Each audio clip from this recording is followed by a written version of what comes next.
Good morning, guys. This is day 2. We are just ported into St. Croix. I don't know why I've been saying St. Croix, so it's on the St. Croix. You guys are a little foggy. I'm gonna take the other camera. But yeah, we just ported into St. Croix. It's a beautiful day. It's a little rain over cloud, but in the Caribbean, it never rains all day. So today we're going on a safari tour through the rainforest and going to a rum factory. So yeah, I'm gonna bring the other camera because you're a little foggy because it's hot in the Caribbean. So we're about to go grab some breakfast and get ready for our excursions. 5 hours after the tour in the rainforest, we're actually going to a beach for a beach party. So I'm excited. All right, see you guys later.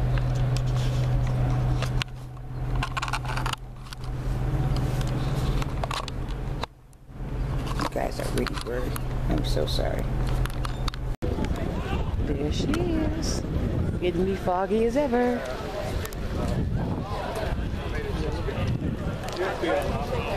And you keep getting foggy. You don't like this weather. Bye. Fermentation house, and once the actual fermentation process is over, which is a 36 to 48 hours process, this beige building at the front of us is called the distillation tower. It's the second largest tower on St. Croix, the first one being the air control tower at the airport.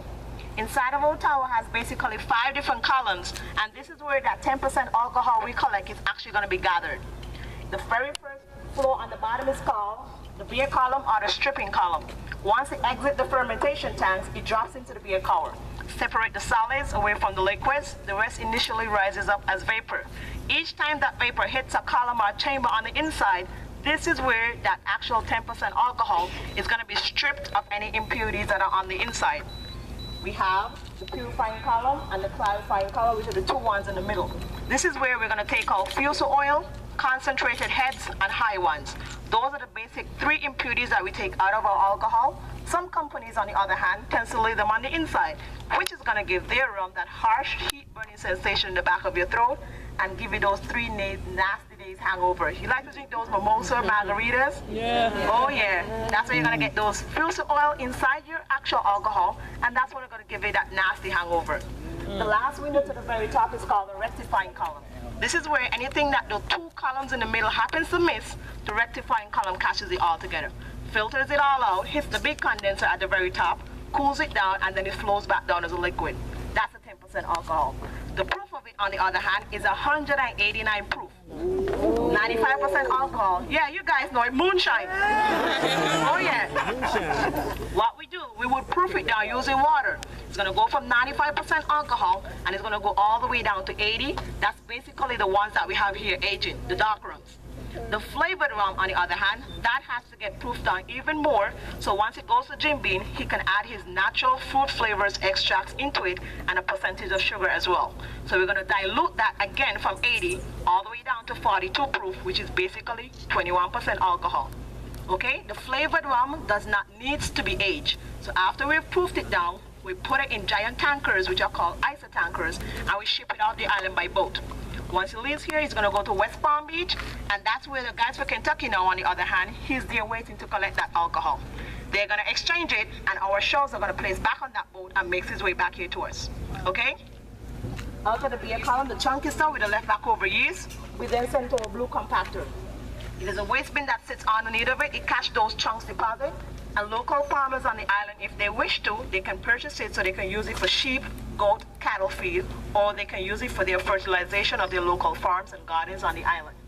The water now, on the other hand, if you were to come during production season, where that orange ladder is linked up, it's called the cooling slide. Has 3 different conveyor belts on top of it.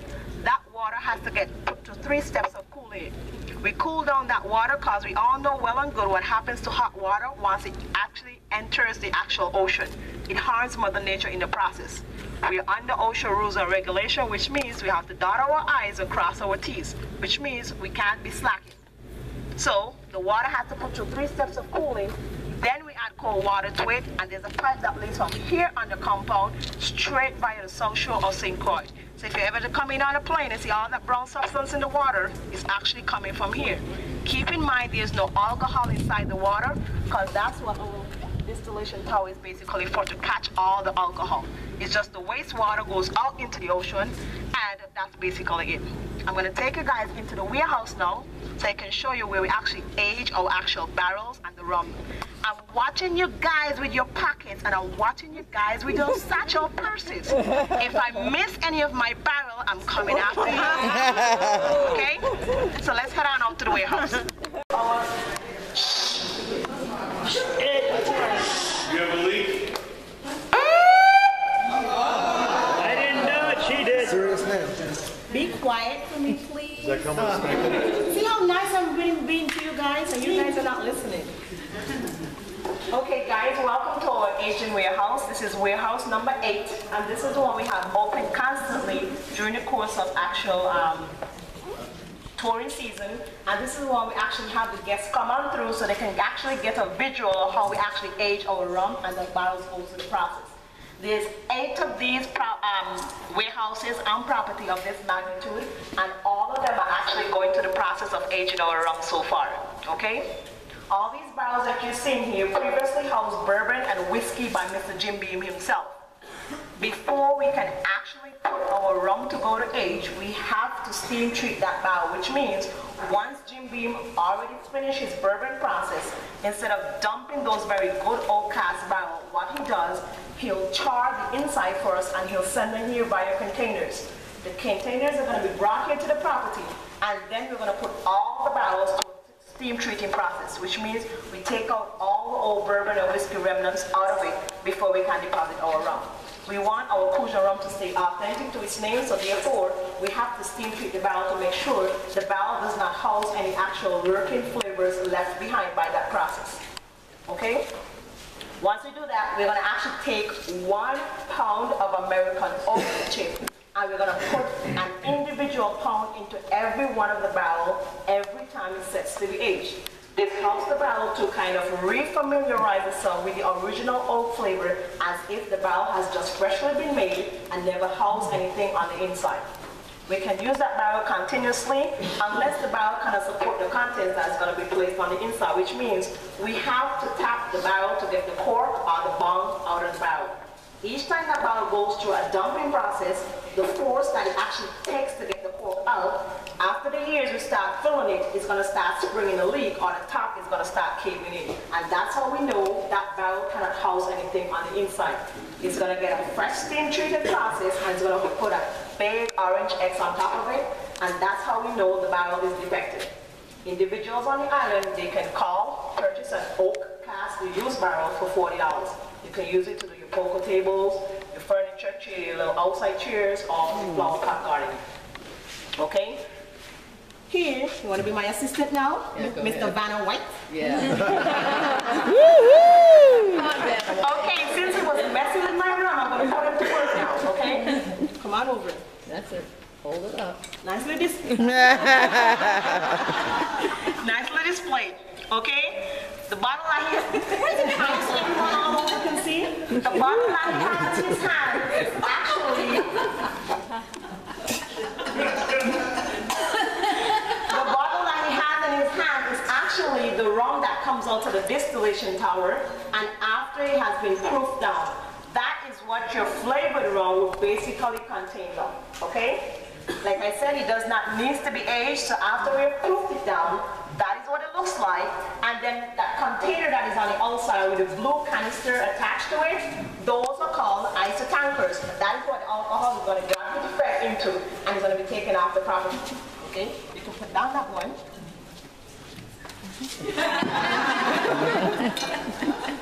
Bottle number 2. This is what your Prussian Gold or aged dark rum would look like, and that's basically a 2 to 4 year old rum. Wow, you have that impression going on. I'm getting bid. Someone's to the highest bidder. I got 25, 30 minutes. How about take it? Like I said, sold to the man in the wheelchair right there.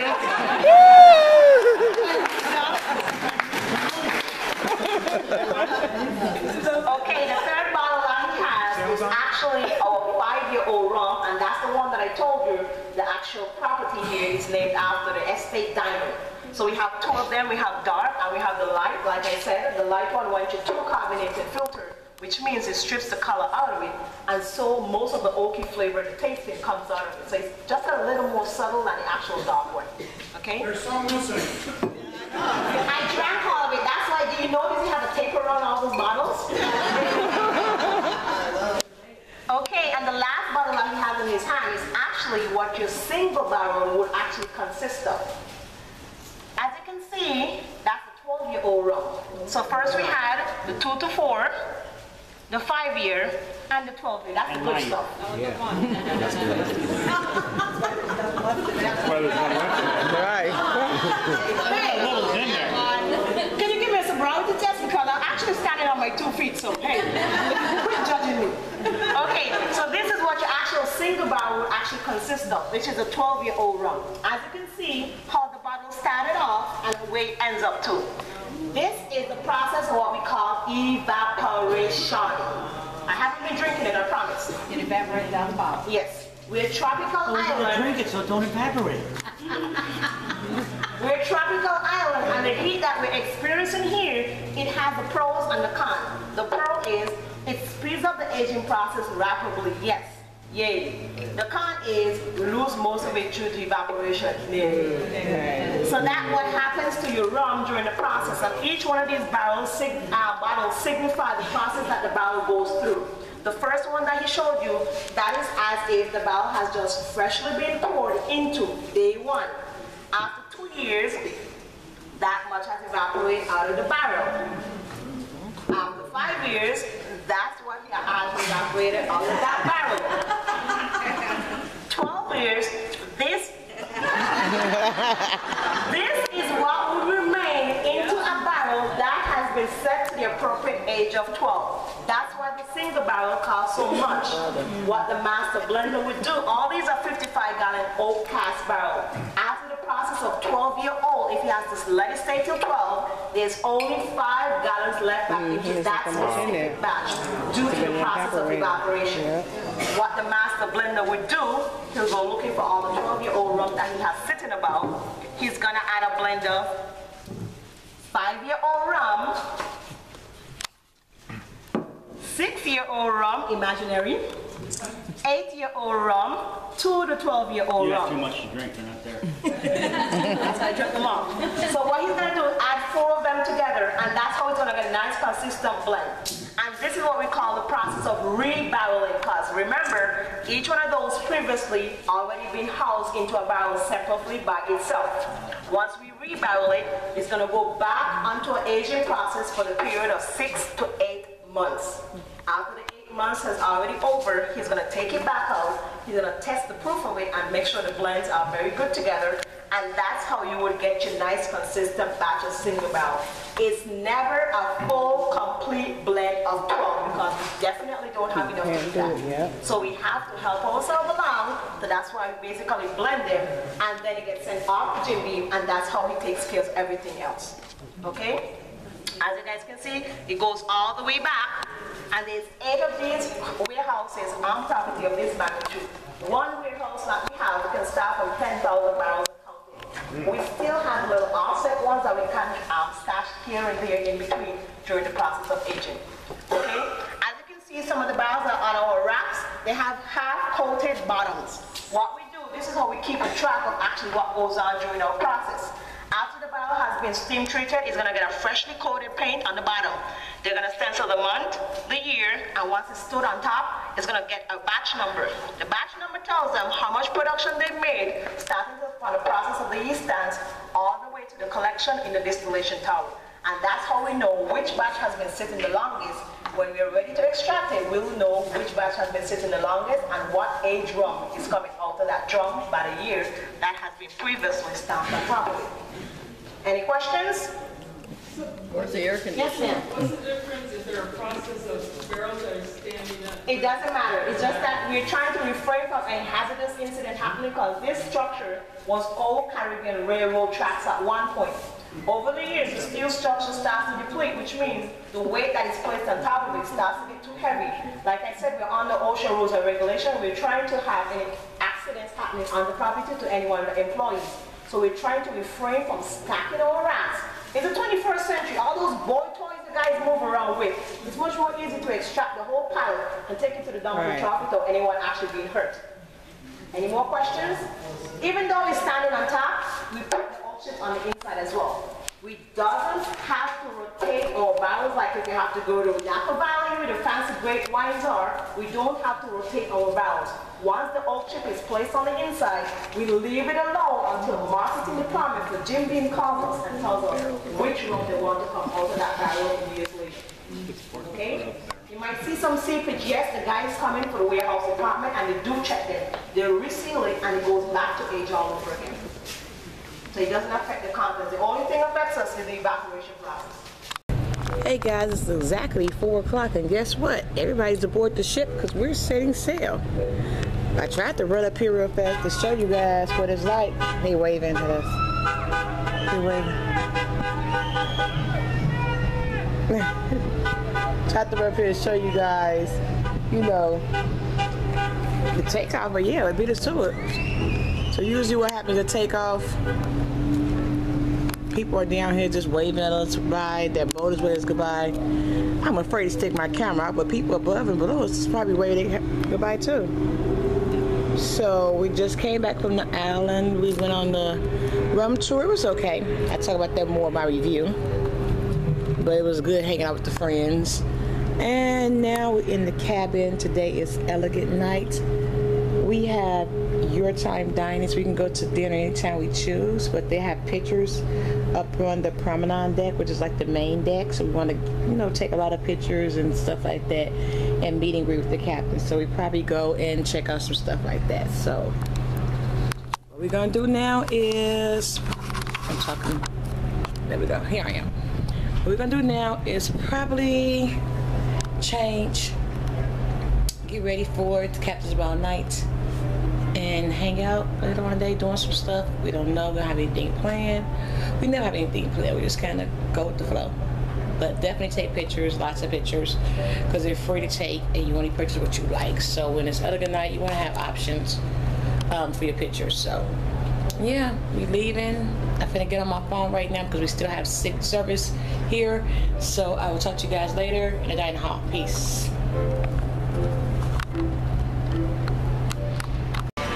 Hey everybody, today is elegant night. We are taking pictures in the promenade deck. My sister's taking pictures, so I'm gonna show you what's going on. There she is. Taking pictures. I told we taking pictures. Everybody's dressed up. And you walk on deck 5, take pictures. It's a nightclub right here. So we're dressed up and basically just walking to take pictures. People dressed. And they got all different type of background you can use. So we see this white one. I took a picture of this white background. And yeah. I'm gonna take that from there. Hi.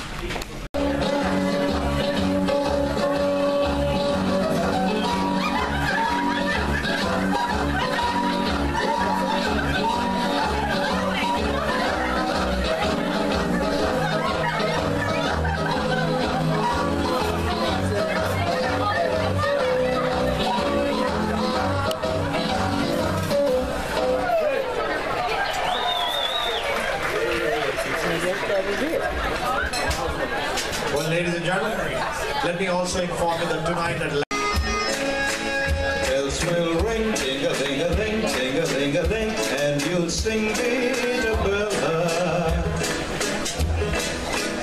Us will play tippy-tippy-ting, tippy-tippy-ting, like a guitar on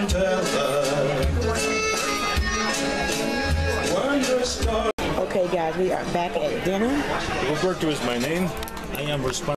Guys, I'm so starved. I have to go take my food. But my start, I had spaghetti carbonara. It was so good. It had bacon in it. And I had stuffed mushrooms. Well, I'm having stuffed mushrooms and spinach and cheese. And I have a Twilight Zone for my drink. My sister also has a spaghetti carbonara, and she has a Caesar salad for our starters. And for my main, I'm going to have a lobster tail and shrimp combo because it's elegant night. Okay. Here's my lobster tail, 3 shrimp, mashed potatoes. Sis got the same.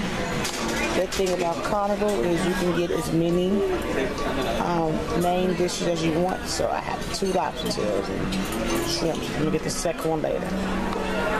Yummy, yum, yum. And today, tail animal is, I don't know what this is, y'all. Might be a. So what's this is? Might be an elephant. There's no. Y'all, leave in the comments below. What do you guys think this tail animal is? We have no idea. But it's cute. I love it.